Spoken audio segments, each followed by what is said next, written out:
सद्दाम हुसैन को आप यहाँ आए और तकरीर पेश करें।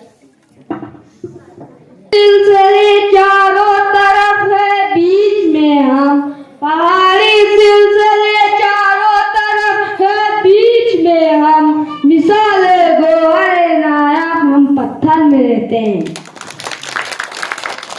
सदर महफिल, मेहमान करामी, असातिज़े कराम और मेरे हम मक्तब साथियों, अस्सलाम वालेकुम।